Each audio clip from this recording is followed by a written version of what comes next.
안녕하세요. 김호준입니다. 4.25 진원 그리고 시큐리티 파일, 국정원 댓글의 지상, 그 논지를 담은 파일과 그 댓글 작업을 수행한 아이디어 비번을 담은 파일이죠.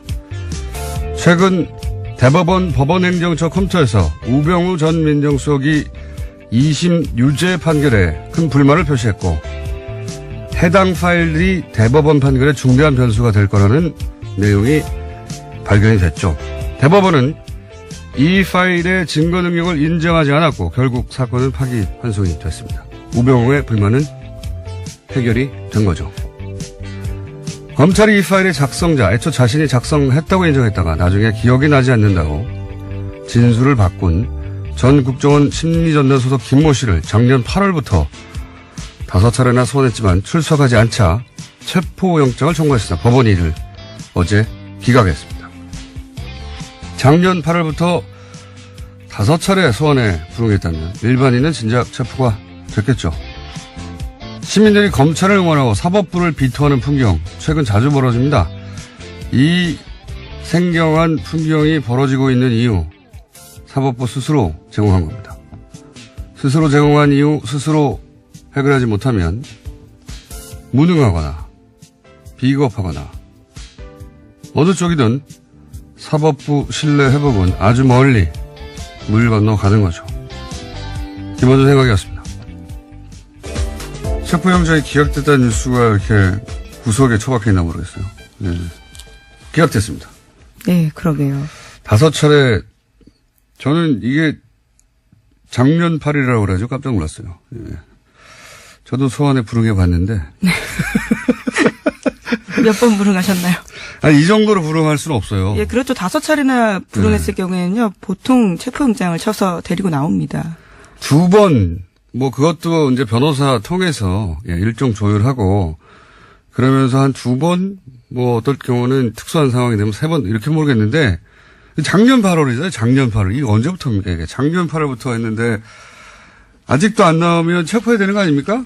네, 그리고 참고인이 아니라 피의자라고 법원조차 밝히고 있거든요. 그렇기 때문에 반드시 나와서 설명해야 될 부분들이 있는데 나오지 않고 있는 겁니다. 네, 이분이 이제 검찰 수사를 하니까 이제 아프셨어요. 또 아프실 예정인 분들이 많잖아요. 이럴 때는 아프셔가지고 병원에 입원해가지고 계속 안 나오고 있다가 퇴원했는데도 지금도 안 나오는 겁니다. 네. 예, 저도 법정에서 여러 차례 봤었는데요. 기억상실 증언도 굉장히 많이 했습니다. 스스로도 기억력이 부족하다는 이야기까지 했었는데 이제는 아프기까지 하신 거죠. 처음에는 본인이 작성했다고 했어요. 예, 검찰에서는 그렇게 이야기했었습니다. 네, 했는데 나중에 이제 진술을 기억이 나지 않는다고 진술을 바꾸고 대부분은 그걸 받아들여 준 거예요. 예. 본인이 기억나지 않는다고 하니까 본인이 작성한 게 확인이 되지 않는다. 이거 얼마나 편합니까? 네, 자기 이메일은 다 맞고 누구와도 공유한 적이 없지만 첨부 파일만 기억이 안 난다라는 거였습니다. 기억이 나지 않으니까 대법원이 기억나지 않는구나. 그러면 안 되지 하고 증거 능력을 인정하지 않아서 이거 얼마나 편해요. 예, 저도 앞으로 이렇게 할 생각입니다. 무슨 문제가 생기면. 자, 첫 번째 뉴스가 뭡니까? 네, 이명박 정부 시절 국가정보원이 대북 공작금을 사용해서 전직 대통령 뒷조사를 했습니다. 10억 여원으로 김대중 노무현 전 대통령의 뒤를 캔 건데요. 검찰은 최종업 전 이명박 정부의 국정원 3차장 주도로 이러한 비밀 프로젝트가 실행했다는 사실을 확인했습니다. 그리고 구속영장을 청구했는데요. 김대중 전 대통령 뒷조사는 데이비슨이라는 공장명으로 됐고요. 노무현 전 대통령의 뒷조사에는 연어라는 공장명이 붙었습니다.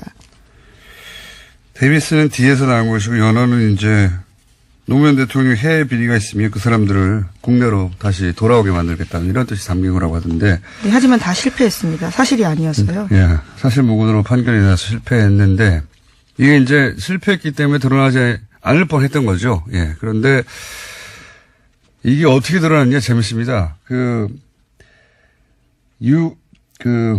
갑자기 이름 생각납니까? 네, 원세훈 전 원장. 네. 제가 오늘 멍한 상태거든요. 중간중간에 도와줘야 돼요. 네. 수면 부족으로 멍하기 때문에. 원세훈 원장이 이제 국정원 자금을 유용한 사건을 뒤지는데 그 중에 하나가 호텔 스위트룸을 개인 용도로 빌렸는데 그 자금이 대북 공작금이었던 거예요. 네, 하필이면 대북 공작금을 손을 대서요. 줄줄이 엮이게 된 겁니다. 대북 공작금을 이용해서 대북 공작 능력을 조화시켰기 때문에 북을 이롭게 했으니까 빨갱이죠. 보수 진영의 논리로 따지면 어쨌든 근데 이제 그 자금을 뒤지다 보니까 비는 구석들이 있는 거죠. 그 비는 구석들을 또 따라가다 보니까 이게 나온 거예요. 예. 이런 게 요즘 보수에서 유행하는 단어로 말하자면 정치 보복인데, 근데 이제 그 용어로도 전혀 적합하지 않은 것이 보복이 되려면 김대중 노무현 두 대통령이 이명박 전 대통령을 굉장히 괴롭혔어야 되잖아요. 그런데 사면을 해줘서 정치를 복귀시킨 게 김대중 전 대통령이고, 그리고 청계천 한다고 했을 때 서울시장, 이명박 서울시장 시절에 중앙부처가 이거 협조해주지 않으면 안 되거든요. 보수 정권이었을 때 박원순 시장이 뭐 한다 그러면 그렇게 못하겠어요. 노무현 대통령 때는 이거 해주겠어요. 네, 아예 국정원에서 보고서까지 쓰면서 공작을 했었던 바가 드러난 바가 있죠. 박원순 서울시장. 노무현 대통령 때는 이명박 서울시장이 청계천 복원한다고 하는 게 기본적으로 대통령 되기 위한 프로젝트였지만 그래도 물이 흐르는 게 낫다. 그래서 중앙부처 협조해주라고 했단 말이죠. 무슨 피해를 입기는커녕 도움을 받은 거예요. 기본적으로 대통령 가는 길로. 이게 최소한의 인간적 도의도 없는 이거는 그냥 정치 린치인 거죠. 린치. 보복이 아니에요. 이명박 전 대통령이 한 것은 린치를 가했죠. 심지어 대북 공작금을 사용해서 그조차도 사실로 드러나지 않았다라고 하는 건데요. 근데 이제 뭐 이런 일이 있지 않았을까 짐작만 하다가 이번에 이제 원세훈 원장의 큰 도움으로 이분이 큰 도움을 많이 주시고 계세요. 예, 특활비도 이분으로부터 시작된 것이고 동상을 세워드려야 될까. 어쨌든 여러 가지가 밝혀지고 있는 와중에 당사자들이 모두 인정했다라고 합니다. 자, 대북 공작금이라고 대북 공작금. 이 대북 공작금을 또 이 자금 추적하는데 국세청이 동원돼서 예, 국세청 당시 국세청장에게 도와주세요. 예, 이현동이라고요. 네. 당시에는 국세청장은 아니었고 서울지방국세청장이었습니다. 그렇습니까? 예. 그리고 나서는 마지막엔 국세청장이 됩니다. 했죠. 예. 그때 이제 이 공작금을 받았다는 겁니다. 예, 오늘 아침 동아일보 보도인데요. 이명박 정부 시절에 이현동 전 국세청장이 위 프로젝트, 그러니까 데이비슨 프로젝트를 도운 대가로 국정원 돈 받았다라고 합니다. 수천만 원이 쓰였다라고 하는데요. 이 또한 대북 공작금이라고 합니다. 원세훈 전 국정원장이 큰 일을 하고 있습니다. 자, 새로 나온 내용입니다. 예. 대북 공작금으로 전직 대통령들 뒤를 캐다가 실패했는데 실패했던 사건이 이제 드러난 겁니다. 대북 공작금을 사용했기 때문에. 자, 다음 뉴스는요? 네, 박근혜 정부 또한 세월호 참사 특조위에 대해서 조직적인 방해, 그러니까 공작을 했다는 사실이요. 검찰 조사 결과 확인됐습니다. 여기에는 새누리당 원내수석 부대표였던 김재원 의원, 조윤선 당시 정무수석, 그리고 해양수산부 고위 관계자가 방해 공작을 했다라고 하는데요. 최종 지휘를 한 사람은 이병기 청와대 비서실장이라고 합니다. 특조위가 방해받고 있다. 정부가 당시 박근혜 정부가 특조위를 방해하고 있다는 이야기는 특조위에서 활동하던 분들이 모두 다 했었어요, 그때. 네, 심지어 당시에도 문건이 나온 바가 있습니다. 부정해서 예. 그렇죠. 그때는 이제 해수부 문건이 나왔는데, 예, BH라고요. 인정하지 않았었죠. 근데 지금은, 조사가 이루어져서, 누가 그 일을 주도했는지가 이제 특정되기 시작한 건데, 여기 또 의외로 조윤선 전 장관이 등장을 하네요. 해수부 고위 관계자야, 당연히 해수부 관할 부처니까 등장을 했을 텐데 조윤선 정무수석이 당시에 이 사안에 관여했다. 네, 이 사안이 또 기소되면 조윤선 전 장관의 형량이 늘 수가 있겠네요. 네, 굉장히 구체적으로 장소와 시간이 특정되고 있는데요. 2015년 1월 달에 세 사람이 만나서 특정 호텔에서 만났다라고 합니다. 그러면서 박근혜 전 대통령 7시간 행적 등을 조사하려고 했던 특조위 방해 공작 논의했다라고 하는데요. 여기서 제로베이스라는 단어가 나온다라고 합니다. 그러니까 특조위 인원과 예산을 모두 축소해서 집행하라라는 의미로 보고 있다고 그러니까 합니다. 특조위 출범하기 이전 제로베이스처럼 만들어버리라 뭐 이런 의미였던 것 같은데 이게 이제 그 이후에 벌어진 일을 생각해 보면 당시에 여야가 추천한 특조위원들이 있었어요. 근데 어느 날 갑자기 이 특조위원들 기자회견을 여는 겁니다. 기자회견을 하고 나서 싹 빠져버리죠. 네. 심지어 여당 추천 의원들이 특조위를 비판하면서 나가는 겁니다. 그리고 나서 그때 이제 특조위에 파견된 공무원들도 있었거든요. 공무원들도 싹 철수를 해요. 그러니까 야당 추천 인사들만 남았는데 공무원들이 도와줘야 부처에서 무슨 협조를 받죠. 아무것도 못하는 거예요. 근데 복사나 팩스도 보내지 못했던 상황이라고 저도 기억하고 있는데요. 그때 이분들이 사실 엄청나게 항의했는데 언론이 제대로 다뤄주지 않았었는데 생각해 보시면 보십시오. 당시 이명기 청와대 비서실장은 사실 국정원장 출신이죠. 예. 국정원에서 이런 일을 했던 것도 드러났었죠. 이 공무를 공작처럼 한 거예요. 예. 자기들끼리 모여가지고 이렇게 싹 특조위 활동을 방해하자 한 다음에 여당이 당시 새누리당이 추천한 특조위원들한테 기자회견을 시켜줘. 시키면 합니다. 시키면 해요. 그리고 공무원을 철수시키죠. 시키면 하는 겁니다. 다 이렇게 한 다음에 결국은 무력화해서 할 수 있는 두 손 들게 만든 거죠. 예. 그거 알아야 합니다. 당시 이명박 박근혜 정부 시절에는 정권이 좋아하거나 싫어하는 일들은 공적 업무를 공작처럼 했어요. 자원외교 좋아하면 공작처럼 진행하고, 예. 예를 들어 세월호 특조위 싫어하면 공작처럼 방해하고. 이게 이제 정말 뒤져보면 어마어마하게 많이 나올 것 같아요. 그래도 된다고 생각했거든요. 그때 당시 정권. 당시 김재원 의원은 세금 도둑이라는 프레임을 만들어서 특조위를 굉장히 비난했었는데요. 하지만 이에 대해서 김재원 의원은 조윤선 수석과 해수부 고위 관계자 따로 만난 기억 없다라고 현재로서는 부인하고 있다고 합니다. 글쎄요, 기억은 없으실 수 있겠죠. 불리한 기억은. 예, 특별한 상황에서. 근데 이제 이게 이 정도 나왔으면 제가 보기에는 곧 기소가 될 것 같네요. 예. 네, 해수부 차관과 해수부 전 장관들이 피의자 신분으로 나와서 이와 같은 사실에 대해서 진술하고 있다라고 합니다. 그러니까요. 이미 그때 만났던 그 자리에 있었던 사람들이 얘기를 하고 있으니까요. 자, 다음 수는요. 네, 현직 검사가 자신이 겪은 성추행을 폭로했습니다. 서지현 창원지검 통영지청 검사인데요. 서 검사는 가해자로 당시 법무부 간부 안태근 검사를 지목했습니다. 당시 법무부 핵심 간부에게서 사과받기는커녕 인사상 불이익까지 당했다라고 이야기하고 있는데요. 또 성추행 사실을 당시 최교일 법무부 검찰국장, 그러니까 현재 자유한국당 의원이 앞장서 덮었다라고 주장도 했습니다. 저는 이 서지현 검사 인터뷰는 우리 사회의 이제 보수성 그리고 현재 여성의 사회적 지위 혹은 검찰 조직이라는 특수성을 다 감안했을 때 개인적으로 굉장히 역사적 인터뷰라고 생각합니다. 네. 왜 역사적 인터뷰라고 아마 두고 이정표가 되는 인터뷰가 그런 인터뷰로 기록이 되지 않을까. 굉장히 힘든 인터뷰군요, 이게. 네, 굉장한 용기를 냈다라고 봅니다. 예. 이 인터뷰 본인도 용기를 냈겠지만 인터뷰로 인해서 많은 같은 처지에 있는 여성들이 위로도 받고 격려도 받고 그리고 용기도 되고 그래서 더 적극적인 폭로로 이어지는 이제 계기가 됐으면 좋겠는데 이게 헐리우드의 제작자 하비 웨인스타인인가요? 예. 네. 그 사람에게 당했던 알리사 생각이 안 나네요. 네, 제작자와 배우들이 많습니다. 네, 예, 많습니다. 최초 폭로가 알리사 도시 이름인데 이탈리아 기억이 안 나네요. 알리사 못 로마인가요? 알아들어서 죄송합니다. 알리사 로마인가요? 베네치아인가요? 밀라노인가 합니다. 밀라노의 폭로로부터 시작된 건데 그래서 미투 해시태그가 전 세계를 휩쓸었죠. 예, 작년에 올해의 인물로 뽑히기도 했습니다. 이와 관련된 인물들이요. 우린 조용했어요. 예, 그런 일이 없어서가 아니라 그 일을 공개했을 때 입을 수 있는 피해가 굉장히 두려웠던 거죠. 예. 예, 꽃뱀 취급을 받는다. 이렇게 걱정을 했을 것이고. 혹시, 조직에 괜히 평지 풍파를 일으키는 거 아닌가. 그러니까 스스로 자책하는 거죠. 스스로 자책하고, 이 사회 시선을 내면화해서 잘못은 내게 있는 게 아닐까. 매 맞는 안에 증후군 같은 거죠. 예. 그런데 이제 그걸 서지현 현직 검사를 깨고 등장한 겁니다. 저는 대단한 인터뷰였다고 생각이 들고, 이걸 제가 했어야 되는데.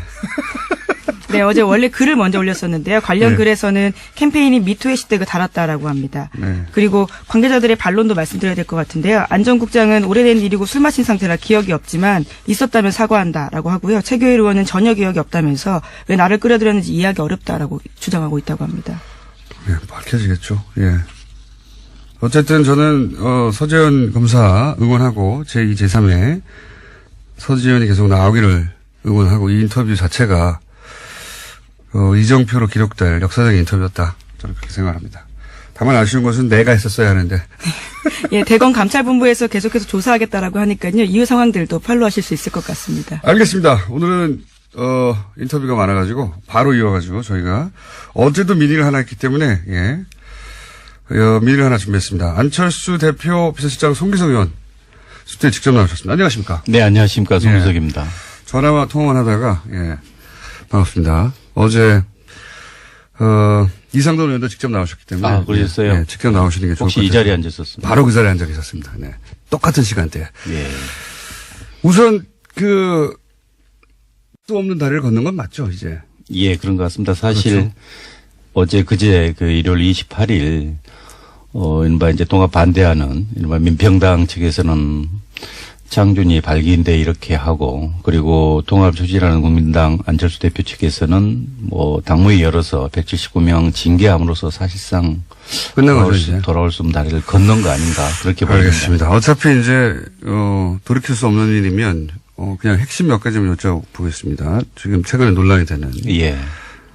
그 전당대회 때 이제 당원을 이것저것 바꾼 거 이것에 대해서 반대쪽에서는 꼼수라고 하는 평가에 대해서는 어떻게 생각하십니까? 당원 자체를 바꾸지는 않았습니다. 그렇지 않아도 당규문만 바꾼 겁니다. 그렇죠. 이제 네. 당원까지 예를 들자면 그러니까 대표 당원에 의한 투표 방식의 전당대회가 아닌 다른 거기다 또는 추가하거나 그걸 논란이 있었는데요. 일단 정면 돌파한다는 측면에서 당원은 개정하지 않았고 당규만. 예, 당규만 이제 그 전당대회 방식에 대해서만 좀 당규를 바꿨는데 이게 좀 여러 면에서 꼼수다라는 평가에 대해서는 어떻게 생각하십니까? 네, 새벽 6시에 시작한다든가 보는 입장에 따라서는 그렇게 볼 수도 있는 것 같습니다. 왜냐하면 전통적인 의미에 그러니까 한 장소에 특정 시간에 모여서 거기서 잠깐 토론 후에 투표하는 그런 형태가 전통적인 전당대회 아니겠습니까?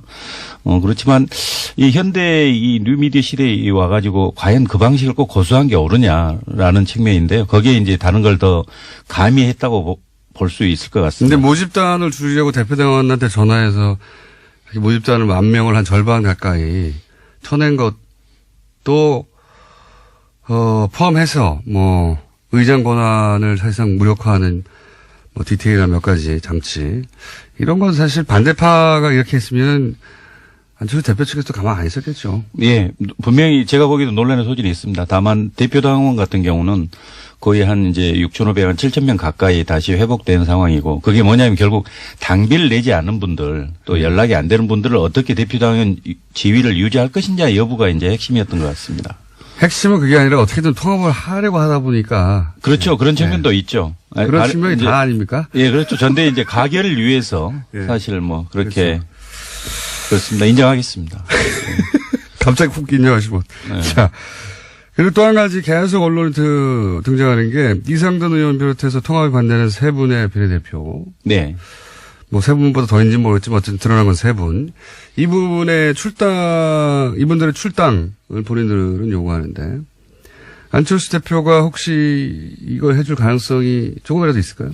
그 전에는 아무래도 이제 정당의 자산이다. 당시 총선 당시에 정당을 보고 투표한 거 아니냐 그런 측면에서 임으로 할 수 없다라는 원칙적 원론적 입장을 표현을 하다가 어제 그제 이제 그 당무위 전에 입장 발표를 하면서 이제 나가세라 사퇴 요구까지 했습니다. 근데 사퇴하면 의원직을 그러니까요. 그래서 제가 보기에는 지금 우리 당 상황은 좀 통상의 상황은 아니라고 봐야죠. 더더군다나 사실상 분당 상황 아니겠습니까? 이런 경우는 그게 과연 그 의원직을 유지해 주는 게 오느냐 아는 게 오느냐. 다만 정치적 상황 변화에 따라서는 정치적으로 해결해야 되지 않겠습니까? 정치적으로 해결한다는 것은 유승민 대표의 표현에 맞춰서 이해하면 출당시켜 주라는 건데요. 네. 안철수 대표가 그렇게 할까요? 아마 상황에 따라서는 그렇게 갈 수도 있을 것 같습니다. 왜냐하면 그건 절대 안 된다고 말하는 것은 좀 통상의 경우와는 다르기 때문에 제가 이제 이렇게 그렇죠. 말씀드린 겁니다. 안철수 대표가 국민의당 창당할 때도 민주당 소속 비례 이 얘기 여러 번 나오지만 네, 그랬습니다. 언론에서도 그러니까요. 민주당이 요구했고 민주당에서 출당시켰죠. 실제 경남도 의원 그렇게 해줬고. 그러니까 안철수 대표 자신은 했는데 인사동돈 의원은 안 된다. 이거는 앞뒤가 안 맞췄습니까? 그렇습니다. 그 측면이 있습니다. 그래서 제가 그렇게 말씀드린 겁니다. 어떡합니까, 게다가 표면적 이유가 뭐라고 하든 결국은 민평당 등치가 커지면 안 되니까 안 해주는 거라고 다들 생각하지 않습니까? 그 측면도 있고 사실상 이렇게 민평당이 교섭단체 이상이 커진다면 이건 정상적인 통합으로 제가 봐도 보기 어려운 거 아니겠습니까? 이게 아니 통합 합당이라는 게 저는 국민의당의 외연 확장이고 사실상 흡수라고 생각하지만 형식상 통합이지만 그렇다 하더라도 이건 마이너스 통합 이건 의아해야 할 거 아닙니까? 그러니까 그런 측면에서도 자기가 욕먹지 않으려고 그리고 남이 잘 될까 봐 막는 거잖아요. 아무튼 그런 측면보다는 최대한 함께 갈 수 있게 좀 설득하겠다. 이런 측면이죠. 예. 뭐. 이것도 인정하셔야 될 것 같은데. 아니, 그 명분이야 뭐 정치인들이 다 머리가 좋으니까 만들 수 있는데 결국은 저쪽 동네가 너무 커지고 내가 쪼그라들면 나는 욕먹고 저쪽은 잘 되니까 안 되는 거 아닙니까? 그렇죠. 기본적으로 뭐. 갑자기 또 인정하시고. 아니, 정치라는 게 이제 혼자 할 수 있는 건 아니고요. 최대한 뭐 세력을 함께 해야 되는 거니까. 예, 그런 욕심은 있지만. 하여튼 이것도 뭐, 더 이상의 답변은 본인이 결정하시는 게 아니니까. 예. 근데 만약에 본인이 대표라면 어떻게 하셨겠어요? 저는 실제 창당 과정에서 또 당선 과정에 그분들도 많은 노력을 한 거 사실입니다. 예. 비례대표라고 해서 가만히 있어 비례대표 된 거 아닙니다. 당연하죠. 예. 그렇기 때문에 결국 그분들의 합류도 표에 도움이 됐어요. 그렇죠. 실제 이제 그 상황에 닥쳤을 때 지금 이제 그 직전 단계까지 왔지만 그 상황에 닥쳤을 때 진지하게 논의해서 당원과 국민들이 납득할 수 있는 방법으로 해결해야죠. 네. 본인이면 출당했겠다는 얘기네요. 네, 그렇습니다. 우리 쉽게 말씀하셔가지고 인정 송기석 선생이라고 지금 문자가 올라오고 있는데 그런데 그 최근 언론에서는 언론이 하도 뭐 오보도 많고 소설도 많긴 합니다만 언론에서는 비서실장 송기석, 안철수의 비서실장 송기석 이렇게 쭉 보도되다가 최근에 안철수 대표 거래를 좀 두기 시작했다라는 표현이 등장하기 시작했어요. 예. 이게 이 보도가 나온 게 어떤 맥락에서 나온지 알고 계십니까? 그리고 이게 사실인가요? 예, 아마 그 기본적인 입장이 이제 무조건 통합의 찬성파 아니냐라는 뭐 그런 시각에서 출발한 것 같은데요. 제가 개인 안철수의 비서실장이 아니고 국민의당 당대표의 비서실장 아니겠습니까? 국민의당이 바른 방향으로 가게 하는데 조언해야 되고 대표를 보좌해야 되는가 그런 측면에서 이제 보면 좀 제가 보기에도 좀 비합리적인 부분에 대해서 지적을 하고 그런 부분에 대해서 좀 무리수가 이게 있었죠. 아무튼 그 법률가 시각에서 봐서는 좀 지나친 부분이 분명히 있었습니다. 네. 판사 출신이시잖아요. 예, 그렇습니다. 좀 지나친 게 아니고 많이 지나치지 않았습니까? 무리수를 많이 두지 않습니까, 사실은? 어떻게든 통합을 사실 정치적으로 이해갑니다. 통합을 안 하면 정치 생명이 이제 끝장날 판까지 사실 판이 벌어졌으니까 가긴 가야 하는데 그 과정에서 무리수가 있긴 있었죠. 예, 충분한 소통이나 설득이 좀 부족했던 건 맞습니다. 그리고 절차적으로도 다소가 아니고 꽤 좀 밀판 측면도 있었죠. 예. 아니, 이게 다 인정해버리시면 저하고 각이 서야지, 이렇게. 아니, 왜 머리를 쥐어 뜯으세요? 예. 지나친 인정. 근데 이런 식으로 객관적으로 보면 그런 면도 있다 얘기하다 보니까 기자들이 그럼 그 사이가 멀어졌나 이렇게 생각하는 거군요. 해석을 한 거군요. 예, 이제 그렇게 본 것 같지만 그러나 아까도 말씀드렸다시피 국민의당 당대표 비서실장 역할은 충실히 하고 있습니다. 국민의당이 바르게 가야 된다. 하지만 개인적으로는 뭐 아쉽거나 이건 너무했다는 부분도 있긴 있다. 예, 지나온 과정 보면 그렇습니다. 그렇군요. 자, 그러면 개인적으로 통합하면 글로 가십니까? 아니면 무소속 됩니까? 아니면은 좀 생각해 보셔야 됩니까? 지금 상황에서는. 그런데 제 개인적으로 저는 이렇게 생각할 때 통합이라는 것이 결국 저는 국민의당이 중도 개혁에서 외연 확장인데 그래서 외연 확장의 범주 내에 개혁적 보수니까 바른정당 다수가 포섭된다고 보는 겁니다. 그렇기 때문에 그 방향이 옳다. 원칙적으로는 그렇게 생각하지만 그러나 이런 형태의 분당 마이너스 통합 이건 바람직하지 않다는 게 제 생각입니다. 그래서 이제 앞으로 남은 방법은 실제 17분은 이제 거의 분당의 길로 갔고 나머지 중재하는 의원들을 이분들을 어떻게 설득할 것인가. 그럼 안철수 대표께서 그분들 요구에 따라 양보를 할 것인지 아니면 더 설득할 것인지 아니면 바른정당 의원들이 실제 개별 입당으로 해서 이런 문제를 해소할 것인지 그런 건 결국 정치적 역량 또 정치적 결단의 문제 아니겠습니까? 이제 실제 그 상황이 닥치면 저도 판단하겠습니다. 판단하겠다는 말씀은 무조건 합당 통합화 쪽으로 가는 건 아니라는 거네요. 네, 그렇습니다. 이거 처음 듣는 이야기인데 거리 멀어지신 거 맞네요. 아니, 뭐, 정치적 상황에 따라서는 어떤 생각을 하느냐는 분명히 생각 차이가 존재할 수 있죠. 하여튼 이제 당대표 비서실장으로서 그 역할을 충실히 해왔고, 예. 그래서 개인 감정 없이 해왔으나 그 사이에 직접 보고 겪은 과정 속에서는 이게 좀 무리한 부분이 있다. 만약에 비서실장이 아니었으면 비판하셨을 만한 사안이 있었다는 얘기네요. 그죠? 그렇죠. 또 내부적으로는 또 쓴소리도 계속 했고요. 네. 네. 그러다 보니까 이제 최후의 결정의 순간이 다가오고 있는데 그럴 때는 마음을 결정하셔야 되는 거 아닙니까? 예, 그래야 되겠죠. 그런데 지금 무조건 통합은 아닌 것으로 그거는 내가 고민해 봐야 한다. 이 정도 선까지 오신 거군요. 네, 그렇습니다. 멀어지신 거 맞는 것으로 오늘 인터뷰를. 예. 저희가 그 이상돈 어제 의원만큼 대립각이 쓰는 시간, 그 대립각이 쓰고 그 시간만큼 드리려고 했는데 이게 다 인정하셔가지고 시간도 다 썼고 대신 저희가 따로 한번 모셔야 될 것 같습니다. 따로 한번. 서정 검사 말고요. 저를 또 예. 네. 네, 좋습니다.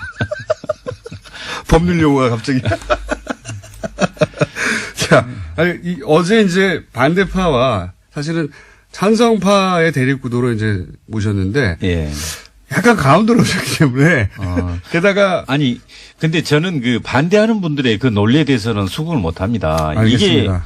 이게 어떻게 호남을 버리고 탈호남이고 뭐 햇볕 적절을 버리고 그런 보수 대합이고 이건 전혀 동의하지 않습니다. 동의하지 않지만 예, 그렇다고 예. 통합파의 그대로 자동으로 따라갈 거라는 생각은 다른 사람들이 그렇게 생각하면 그건 오산이다. 나는 나의 판단을 새로 다시 시작하겠다. 예, 통합은 원칙이 맞지만 이런 형태의 이렇게 분단까지 가는 이런 바람직하지 않다고 생각합니다. 알겠습니다. 오늘 여기까지 하겠습니다. 약간 멀어진 걸로 확인된 송기석 의원이었습니다. 감사합니다. 네, 고맙습니다. 휴전 목요일 날 JTBC에서 가상화폐 토론회가 있었습니다. 굉장한 화제였습니다. 특히 유시민 작가 단연 주인공이었죠. 네. 직접 오셨습니다. 안녕하십니까? 안녕하세요. 네. 샤랄랄랄라 이건 또 무슨 음악이야.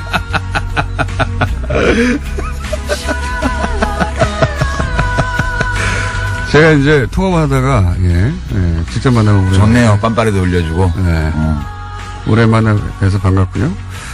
근데 이제 토론, 이건 뭐 사적인 불만인데 토론회 하는 시간과 날짜가 하필이면 블랙하우스, 개업식 직전에 일부러 그날 잡은 거죠. 그건 이제 썰전 제작진이 네.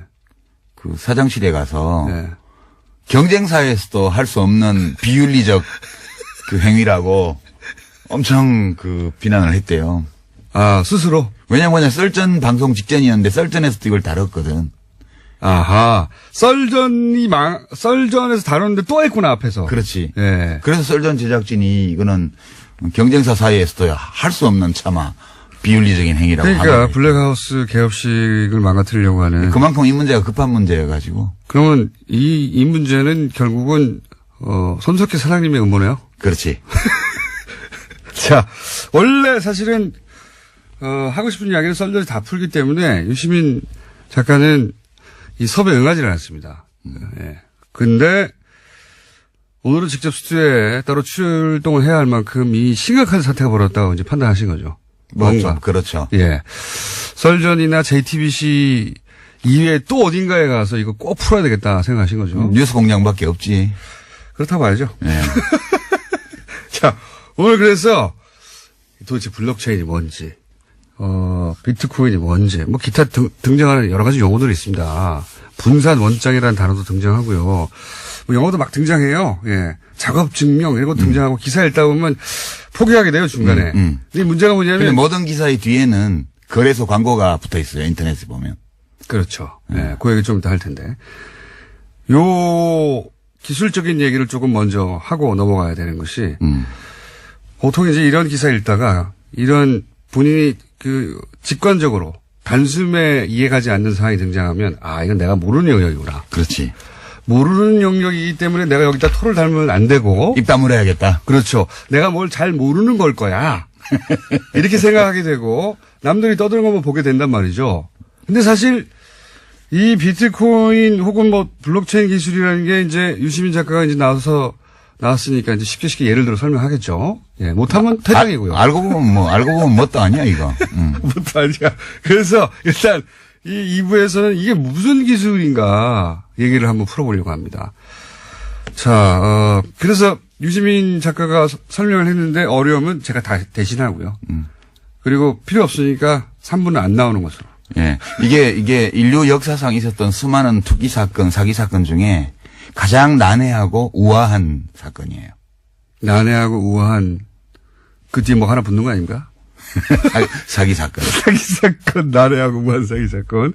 자, 그럼 우선 이 블록체인 기술이 뭡니까? 어떻게 하자는 겁니까? 블록체인 기술은 이제 블록을 순차적으로 만들어서 거기다가 정보를 입력하는, 거래 정보를 입력하는 그런 장부 만드는 기술인데요. 네. 이게 우리가 보통 장부를 보면 뭐 200쪽짜리 장부가 있잖아요. 네. 그러면 거기에 순서대로 다 모든 거래 내역을 기록하잖아요. 네. 근데 이거는 블록이라는 건 장부의 한 페이지. 네.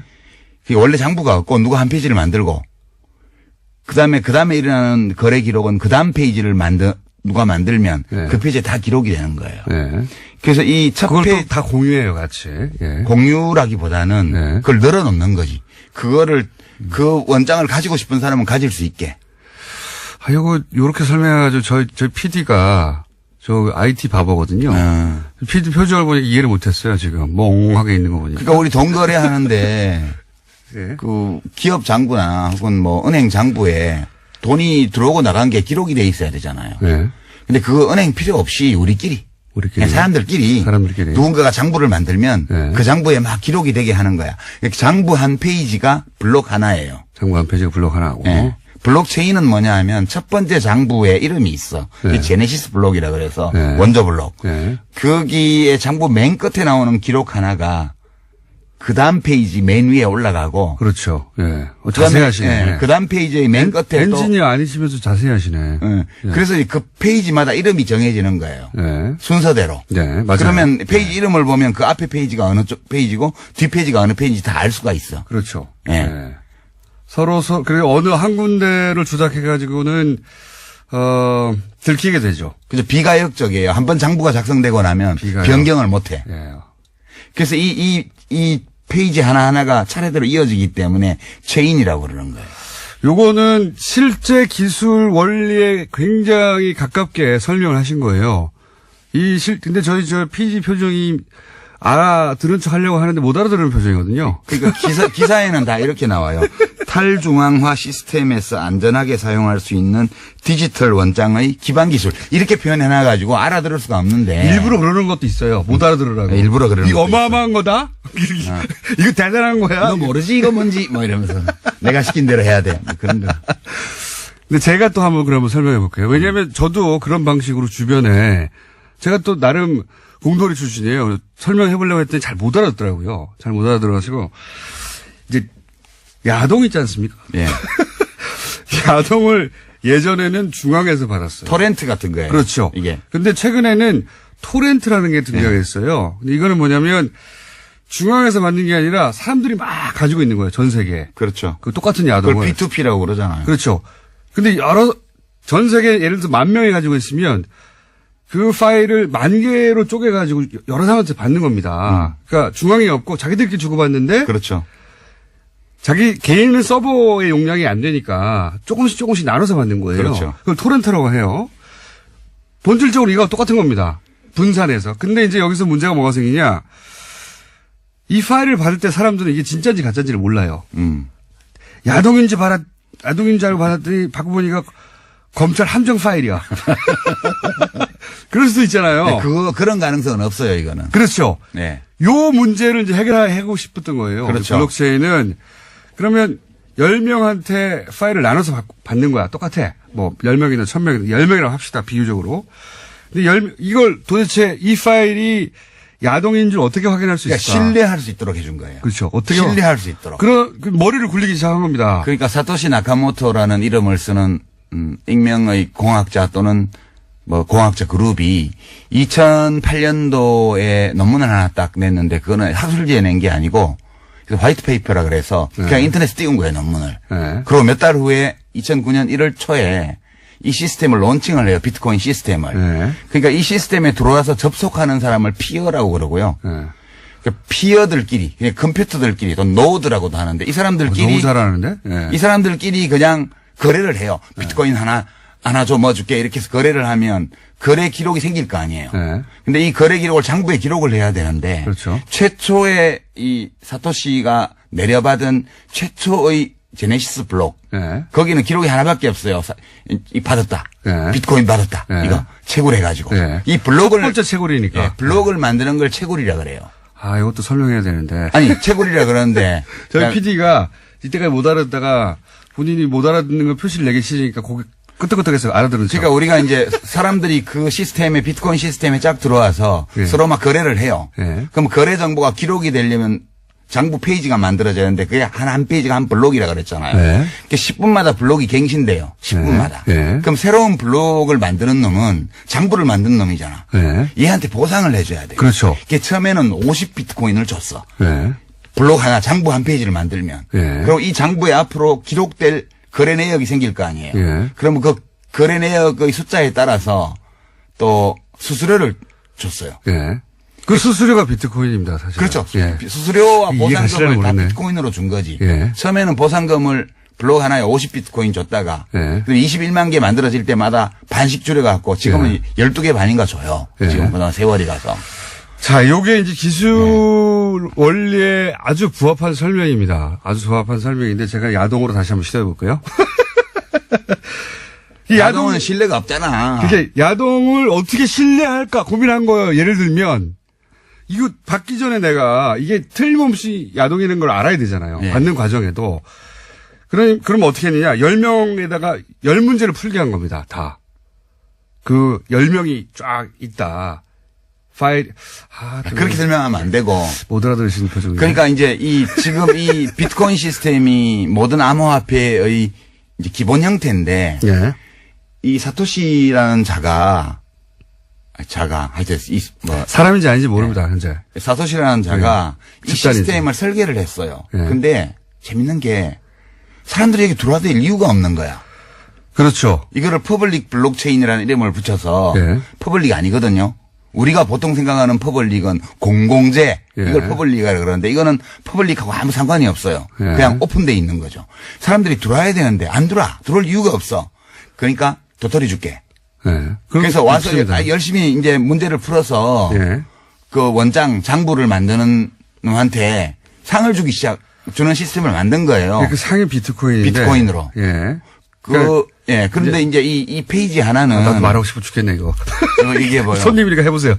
페이지 하나는 용량이 1메가바이트예요. 예. 그러니까 블록 하나의 용량은 1메가바이트고 예. 이 1메가짜리를 계속 돌릴 수는 없으니까 헤더라는 걸 만들어서 예. 그 1메가바이트에 정보를 표시하는. 최대 거죠? 용량인 요 블록의 주요 정보를 딱 요약해서 80바이트로 헤더에 딱 저장을 해요. 색인 같은 거죠, 색인 같은 거. 네. 근데 우리가 보통 사람들이 쓰는 거는 그 180기가바이트 이상의 데이터를 다운받아야 되는 그 비트코인 시스템 전체를 다운 안 받아요. 그렇죠. 사람들은 대부분 헤더만 다운받아요. 예. 그래서 이거를 완전 노드라 그래서 완전히 다 비트코인 코어를 받아서 채굴하는 사람을 예. 완전 노드라 그러고 예. 이 거래를 위해서 지갑만 만들어서 맞습니다. 그 지급 검증 모드라 그래요. 그거를 헤더만 다운받는 거를. 예. 그러니까 이게 장부를 연속적으로 만들어 나가서 그걸 되돌릴 수 없게 만들어서 이 시스템에 들어온 사람은 서로를 신뢰할 수 있게 하는 거예요.